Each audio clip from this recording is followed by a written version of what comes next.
going to put this over here. Thank you, Madeline, for saying that. I would have forgot to turn this on. Now, I didn't expect you guys to do the average this way. What I did was, I did it by hand.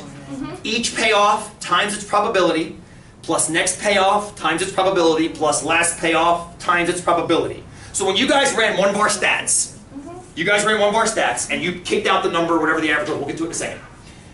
Here's what I did. I took the payoff for dying times probability of dying, plus payoff for disabled but not dying times probability of disabled not dying, plus payoff for living and not becoming disabled, which is negative, right, because I paid my premium but I don't get to claim anything, right, times chance of that happening.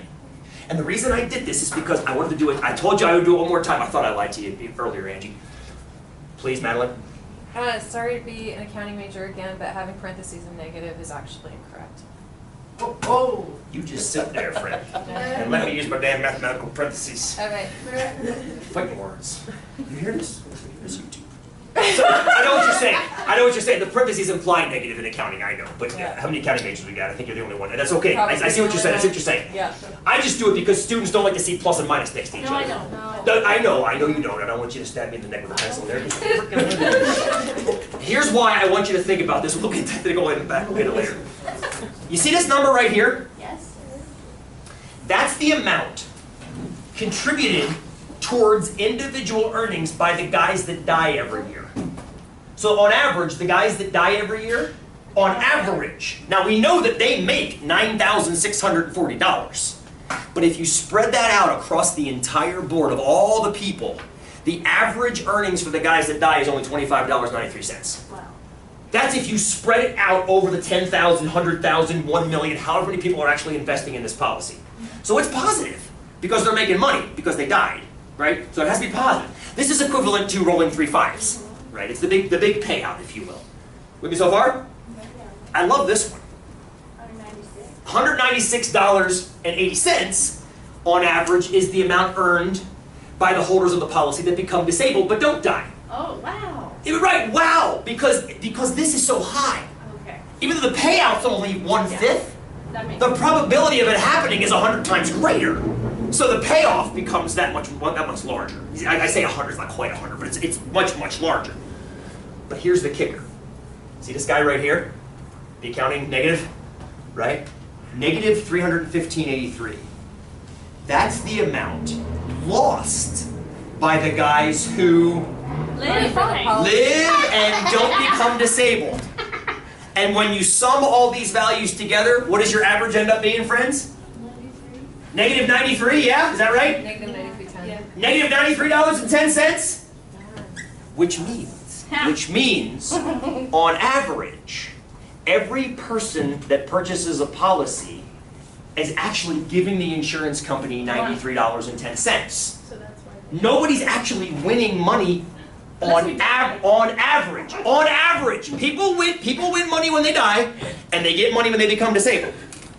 But they do not make any money on average when you weight it across all 10,000, 20,000, 30,000 people that actually have the policy. Now, this is what happens with Vegas too, as we saw back here, right? As we saw with Vegas.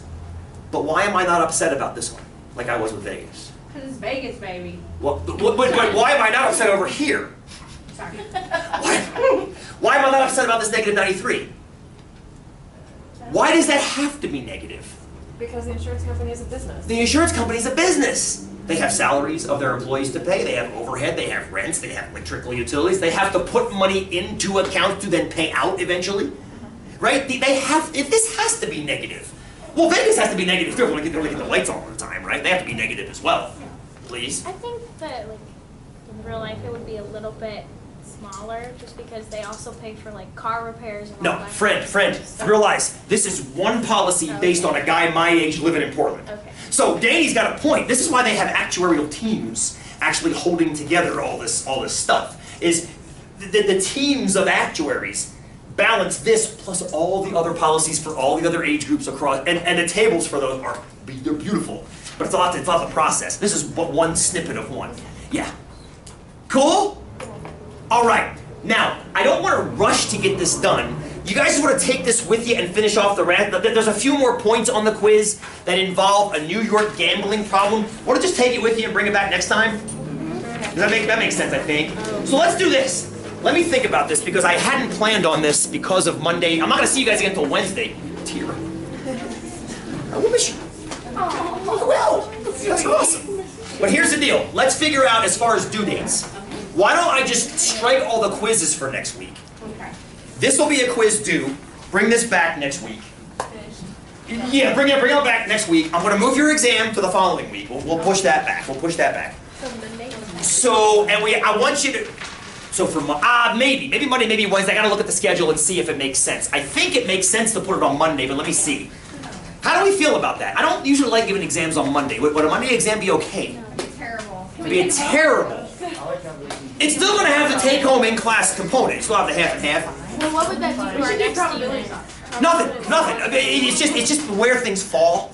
I mean, the assessments really are just snippets, and this is why I don't mind moving them around because it just has a set number of things. I could give you an exam Wednesday and just not have outliers and probability distributions. Then I have an entire exam of relative position, which is kind of cool. Well, it's boring. You guys would get monotonous. I'll figure out the exam. I'll probably put it the following Wednesday, which will be week 8. Oh my God, week 8 Wednesday. Wow. That's okay. That's okay. I can live with that. We'll have to move the project around, but we'll figure it out. So for next Wednesday, this quiz, we'll make this the quiz for next week, and bring questions on outliers and probability distributions. Yeah, and I hate doing that, but you have a week to do it. I think you can knock it all out. The outliers one is very, very short, and the probability distribution is a little bit longer, but you've got a week to knock it all out. So and we'll make that the only stuff due.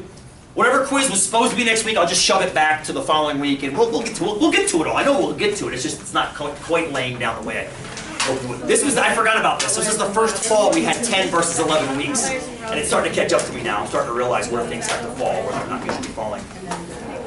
Well, what's ridiculous is that we're not on 16-week semesters. Namaste. But that's another.